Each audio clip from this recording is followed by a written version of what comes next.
square, but chill. When we start the revolution, when we start the revolution, all they probably do is squeal, but chill.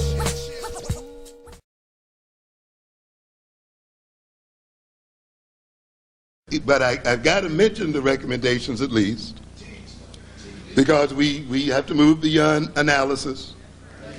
So let me quickly just run through these. Pardon me if I'm going fast here.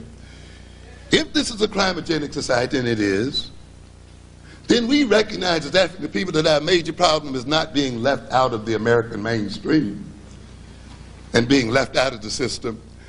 We must recognize that we cannot join a criminal system because we will become criminals in it. Colin Powell represents the apotheosis, the ultimate of what a criminal system is. He represents what it means to move up in a criminal society.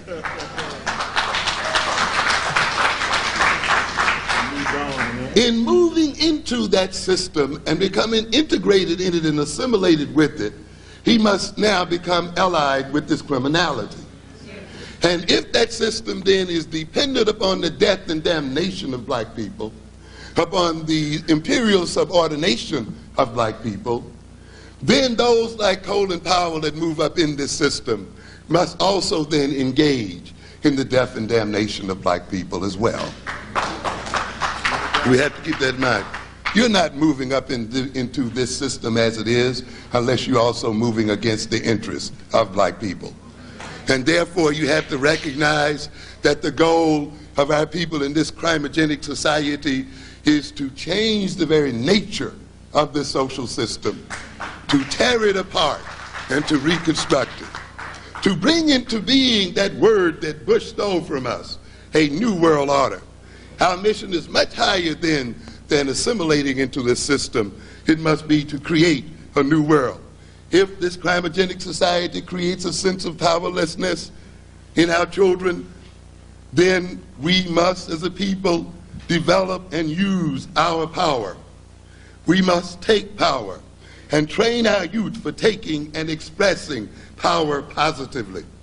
If this system destroys the attitudes of our people through projection and projecting on them criminality, we must inoculate our children against evil white projections by inoculating them with truth and the truth of themselves, inoculating them with self-knowledge.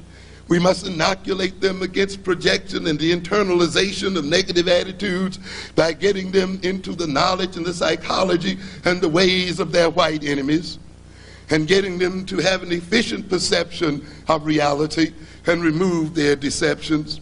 If they are alienated from themselves and are infused by an evil white spirit who is implanted in their minds and bodies to serve the will of its devilish masters, then we must reclaim our African-centered identity, and we must reclaim an African-centered consciousness, and we must learn to love ourselves and love each other and engage in cooperation and communalism. This is how we prevent alienation. If the society twists our desires and makes us desire the things that destroy us and hate the things that advance our interests, we must learn a new set of values, inculcate deep and abiding cultural goals, learn to discern when one is being manipulated and exploited. Our children must learn the mechanisms of advertising, mass hypnosis, subliminal suggestion, conditioning and lies and propaganda. They must learn to be productive so that they can produce for their own desires. They must learn to assume the ownership of the means of production and learn self-control. If the society moves our children into black-on-black violence because it engages them in frustration and dealing with their frustration in incorrect ways, then we must train our children to be task-oriented, to solve the causes of problems and not engage in dealing with the symptoms of problems. We must teach them to discern the sources of their frustration and remove those sources and tear them out from the root. We must teach them how to use their anger and aggressive feelings positively. Every emotion that is in the human mind is there for a positive reason. and they must be used for positive reasons. Anger is a positive emotion if it is used correctly. So is aggression. God did not put anger and aggression in you just for negative purposes alone, but we must be taught how to use those things. We must teach them to be resourceful and how to get around those frustrations, to develop social intelligence, skills, and competence. We must teach them coping strategies for stress. If they displace their anger and use their anger to attack themselves and destroy themselves and to destroy others like themselves, we must get them to know their real enemy. We must get them to recognize that this enemy, this white man, is only a man, that he bleeds and dies like any other man.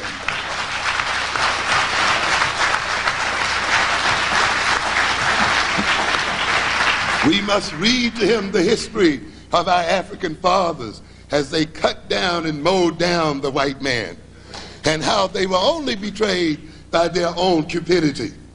We must have them understand that. Let them read the story of the Egyptians as they cut, the Ethiopians as they cut down the Italian armies, and read the stories of the other Africans as they cut down the white armies. Bush thinks he's gotten away with this little game, but it's not over. It's not over. By the very fact that he engaged in this war, we now know what his game plan is.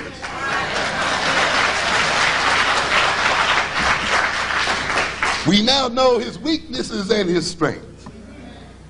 As a matter of fact, ladies and gentlemen, his strength is his weakness. Understand?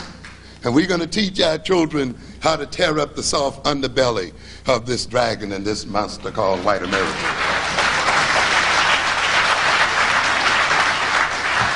I was down at Tuskegee last weekend, and I saw the Chappie James Aerospace Center. Interesting. But one thing we've learned about this war here is that once we get an Air Force, we are ready. And so we're going to set him up. The only thing that got this man across was he was not resisted in the air. And we will meet him in the air and on the ground.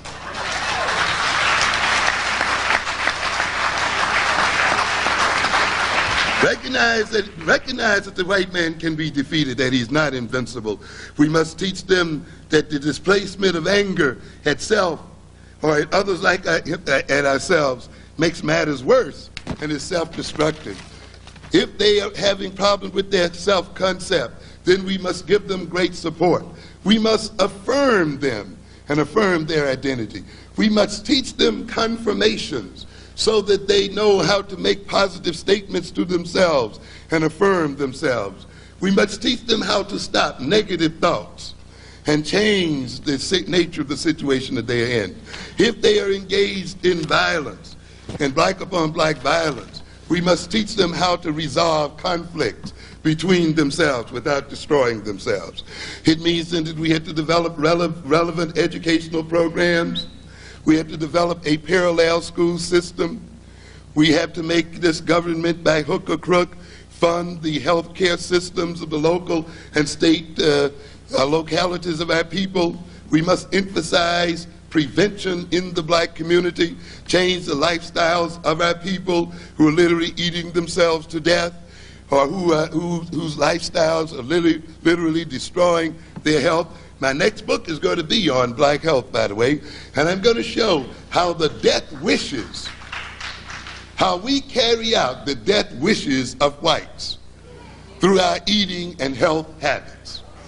Because they wish that we will die, we accommodate them by drinking too much Pepsi and all the other things. We're going to emphasize critical problems. We must develop programs to ensure adequate prenatal counseling and care. We must develop systems to neutralize the crimogenic system. We must set it our goal, not the assimilation to the society, but the elimination of this society as it is. We must set as our goal economic development, the development of the economic status of our people across this world. We must engage in the development of a nation within a nation. How can a people keep saying that they are kept out of the society and are separated and segregated from the society and not use that to their advantage and create a nation within a nation and get ready to fight the other evil nation in the society? We must engage our people in consumer education, withdraw from those entities and those industrial systems and so forth that are a part and parcel of the destruction of the black community and the communities of Africans. We have to stop buying those Nike sneakers and Reebok sneakers that sell 70% of their wares to black people while they refuse to even franchise black stores to sell those sneakers. We must stop buying Ford Motor Company cars when they take out those car factories from Detroit and import them into Polish and other neighborhoods. And after we get through with Ford, we stop buying GM. And after we get through with GM, we stop buying Toyota and the rest. We will not subsidize the destruction of our people. We must develop an African-centered, full African-centered educational program. We must educate our males. It is very important that we pull these males aside and train them for manhood, train them for husbandhood and fatherhood, and train them for the military so that they undertake the overthrow of the system. We must engage our young people in political education so that they will learn how to engage in the political overthrow of their enemies and organize themselves politically. We must train those of us who want to go into this church into a new theology, that it is not enough to paint, the face of Jesus or to paint the face of angels and still believe in the same Eurocentric ideology and theology.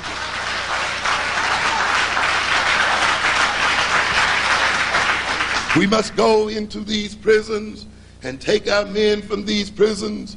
These are the men who must be used to defend our community. They must be rehabilitated on the lines of an African-centered philosophy and on political lines and military lines so that they can use their aggression now, not against themselves or against the nation of African people, but against the true enemies of African people, the white man. We must develop regional conferences in our nation within a nation and a national congress so that we can coordinate and facilitate the talents of our people who are engaged in various aspects of the political, social, and economic reorganization of this country. We must build schools for leadership.